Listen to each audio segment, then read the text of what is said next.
بہت دکھ، افسوس اور پریشانی کے ساتھ مجھے آپ کو یہ خبر دینی پڑ رہی ہے۔ مشانی میں جہاز گرا ہے، کمر مشانی میں جہاز گرا ہے بالکل۔ یہ نارمل ویژولز نہیں ہیں، یہ بہت خوفناک ویژولز۔ انتہائی افسوسناک خبر سامنے آ رہی ہے کہ پاکستان کا JF-17 تھنڈر طیارہ گر کر تباہ ہو گیا ہے۔ یار what is this? It is shameful. اور طیارے میں کوئی ٹیکنیکل ایشو پیدا ہونے کی وجہ سے میاں والی کے کمر مشانی علاقے میں گرا فائٹر جیٹ، اس وقت کی بڑی خبر۔ آج پہلی دفعہ ایران جنگ میں امریکی نقصانات کی لمبی فہرست بھی پبلک ہوگی۔ At least 42 US aircraft were lost or damaged during Operation Epic Fury. جبکہ S&P گلوبل مارکیٹ انٹیلیجنس کی نئی تشخیص رپورٹ کے مطابق مشرق وسطی میں طویل مدتی تنازع کی صورت میں پاکستان ایشیا میں سب سے زیادہ معاشی خطرات کا شکار ملک بن کر ابھرا ہے۔ اچھا سر، اس کی بنیادی وجہ کیا ہے؟ پیٹرول کی قیمت میں بھی اضافہ ہوا، لیکن اگر ہم بھارت میں دیکھیں 4 سالوں میں صرف 3 روپے اضافہ ہوا۔ کیا یہاں پہ انویسٹمنٹ نہیں آ رہی؟ اکنامک پالیسیز کا فیلئر ہے؟ عالمی معیشت تیزی سے گراوٹ کا شکار ہو رہی ہے، لیکن ایسے میں وہ ممالک کہ جو ایران جنگ سے پہلے ہی IMF کے رحم و کرم پر تھے، مزید ایک بڑے بحران سے گزریں گے۔ سڑکوں پر آ کے مسلح افراد کا ناکہ لگانا، گاڑیوں کی تلاشی لینا، سرکاری ملازمین کو ڈھونڈنا، یہ خیبر پختونخوا کے مختلف علاقوں میں ہو رہا ہے۔ خلیجی ممالک نے اور اسرائیل نے بڑی چالاکی کے ساتھ پاکستان کو ایران کے مقابلے میں جنگ میں اتارنے کی منصوبہ بندی۔ سعودی معاہدہ کیا ہمیں لے ڈوبے گا؟ پیسے کی ہمارے پاس شارٹیج رہتی ہے، جس کی وجہ سے پھر اس طرح کے معاملات ہمیں کرنے پڑتے ہیں۔ نمستے دوستو، جے ہند۔ ہندوستان اسپیشل میں آپ کا سواگت ہے دوستو۔ جیسا کہ دوستو آپ نے کلپ میں دیکھا، بڑی خبر نکل کر آ رہی ہے کہ پاکستان کا JF-17 میاوال علاقے میں کریش ہو گیا ہے۔ JF-17 گرتے ہی تباہ ہو گیا۔ اس کی ویڈیو سوشل میڈیا پر تیزی سے وائرل ہو رہی ہے۔ کامرا ایئر بیس کے پاس یہ حادثہ ہوا۔ پاکستان میڈیا یہ بتا رہا ہے کہ پاکستان کا JF-17 اڑان بھرتے ہی کریش ہو گیا ہے۔ پاکستان میڈیا یہ بتا رہا ہے کہ اس جہاز میں کوئی تکنیکی خرابی آئی جس کی وجہ سے جیٹ کریش ہوا۔ دوسری طرف رپورٹ سے پتا چلتا ہے کہ پاکستان کی سینا ان ودروہی گٹوں سے ہاری ہے جنہیں کبھی اس نے ہی پالا پوسا تھا۔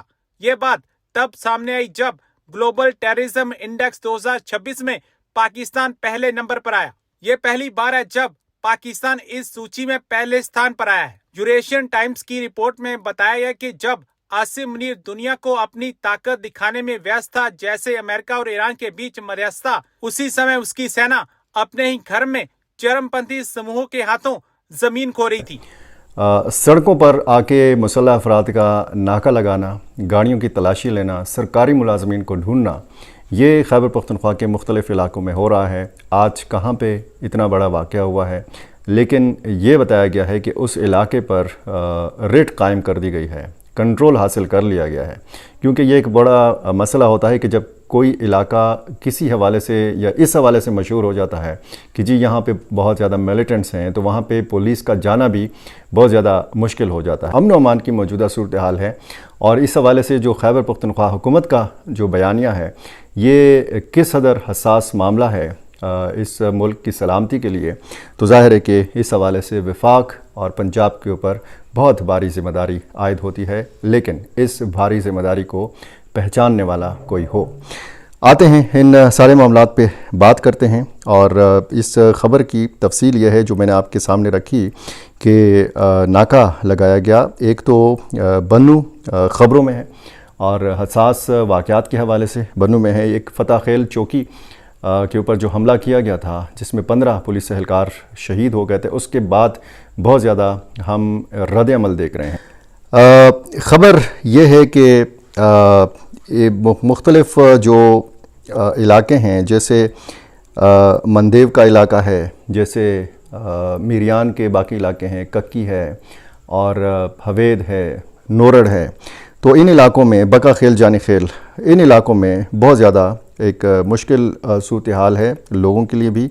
اور آج جو خبر بنو سے آ رہی ہے وہ انتہائی حساس خبر اس حوالے سے ہے کہ جب آپ بات کرتے ہیں ان سارے معاملات کے حوالے سے، تو پھر ظاہر ہے کہ جب اس قسم کی صورتحال سامنے آتی ہے تو پھر لوگوں میں خوف و ہراس بھی بڑھ جاتا ہے۔ اب یہ واقعہ ہوا ہے میریان روڈ کے اوپر، بنو میریان روڈ پر مسلح افراد نکلے، انہوں نے ناکہ بندی کی، اور یہ کوئی 40 سے 45 کے لگ بھگ افراد تھے۔ یہ 1-2 لوگ نہیں تھے، یہ 5, 10, 15 افراد نہیں تھے، 40-45 افراد کا گروپ آتا ہے ایک جگہ پہ سرکاری سڑک کے اوپر، جو ایک علامت ہوتی ہے ریاستی ریٹ کی، وہاں پہ آتے ہیں، یہ ناکہ لگاتے ہیں، گاڑیوں کی تلاشی لیتے ہیں، اور ظاہر ہے کہ ان کا مقصد کیا ہے؟ دہشت پھیلانا، خوف و ہراس میں مبتلا کرنا لوگوں کو، اور علاقے کو عدم استحکام سے دوچار کرنا۔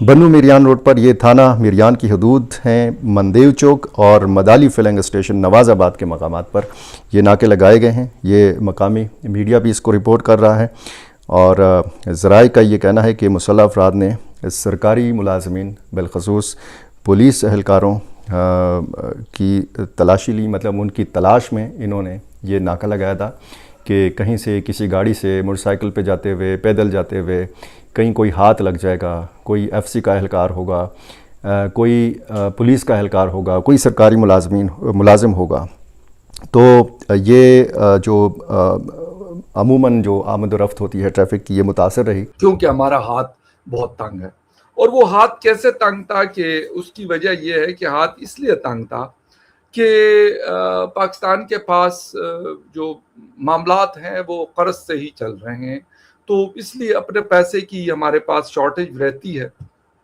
جس کی وجہ سے پھر اس طرح کے معاملات ہمیں کرنے پڑتے ہیں۔ ہم دنیا کے ان ممالک میں تو شامل نہیں ہیں جہاں پہ کہا جاتا ہے کہ اگر کسی کے پاس کسی minister, adviser, prime minister, chief minister, کسی کے پاس بھئی گاڑیوں کی کانوائے جا رہی ہے تو اس کو کوسچن کیا جاتا ہے اور اس کے اوپر وہ جواب بھی دیتے ہیں، بلکہ اس کو اوائڈ بھی کرتے ہیں پھر آئندہ کے لیے کہ یار اس طرح ہم یہ غلطی پھر نہ کریں، کیونکہ ہم ایک عام لوگوں کے نمائندے ہیں تو ہم اس طرح کی حرکت نہ کریں۔